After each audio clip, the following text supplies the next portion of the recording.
Hebreus capítulo 7.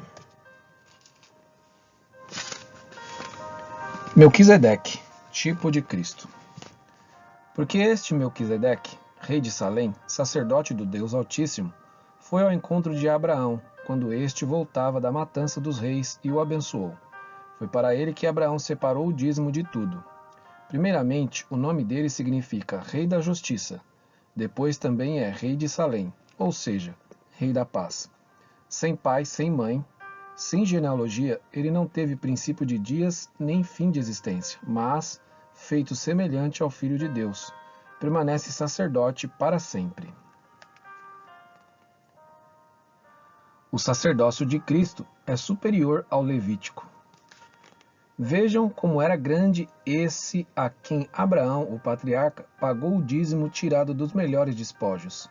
Ora, os que dentre os filhos de Levi recebem o sacerdócio têm ordem, de acordo com a lei, de recolher os dízimos do povo, ou seja, dos seus irmãos, embora estes sejam descendentes de Abraão. Entretanto, aquele cuja genealogia não se inclui entre os filhos de Levi recebeu dízimos de Abraão, e abençoou aquele que havia recebido as promessas. Evidentemente, não há dúvida de que o inferior é abençoado pelo superior. Aliás, aqui os que recebem dízimo são homens mortais, porém ali o dízimo foi recebido por aquele de quem se testifica que vive. E por assim dizer, também Levi, que recebe dízimos, pagou-os na pessoa de Abraão. Porque Levi, por assim dizer, já estava no corpo de seu pai Abraão, quando Melquisedeque foi ao encontro deste. O sacerdócio de Cristo é eterno. Portanto, se a perfeição fosse possível por meio do sacerdócio levítico, pois foi com base nele que o povo recebeu a lei, que necessidade haveria ainda de que se levantasse outro sacerdote, segundo a ordem de Melquisedeque, e não segundo a ordem de Arão?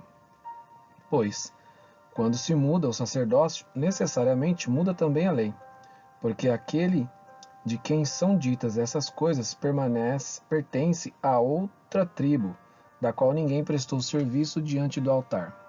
Pois é evidente que nosso Senhor procedeu de Judá, tribo a qual Moisés nunca falou nada a respeito de sacerdócio. E isto é ainda muito mais evidente quando, à semelhança de Melquisedeque, surge outro sacerdote, constituído não conforme a lei de mandamento carnal, mas segundo o poder de vida que não tem fim. Porque dele se testifica: você é sacerdote para sempre, segundo a ordem de Melquisedeque.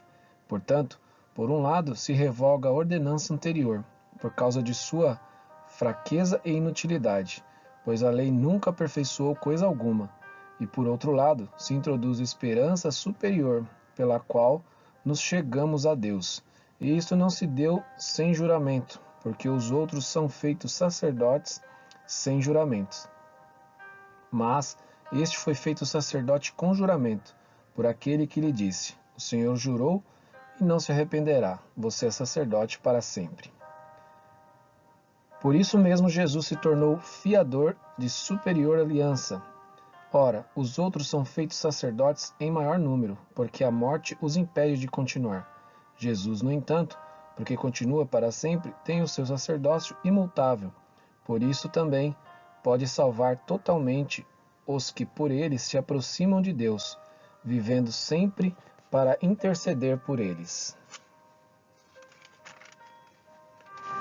Porque nos convinha um sumo sacerdote, como este, santo, inculpável, sem mácula, separado dos pecadores e exaltado acima dos céus, que não tem necessidade, como os outros sumos sacerdotes, de oferecer sacrifícios todos os dias, primeiro por seus próprios pecados, depois pelos do povo, porque fez isto uma vez por todas, quando a si mesmo ofereceu, porque a lei constitui homens sujeitos a fraquezas como sumos sacerdotes, mas a palavra do juramento, que foi posterior à lei, constitui o Filho, perfeito para sempre.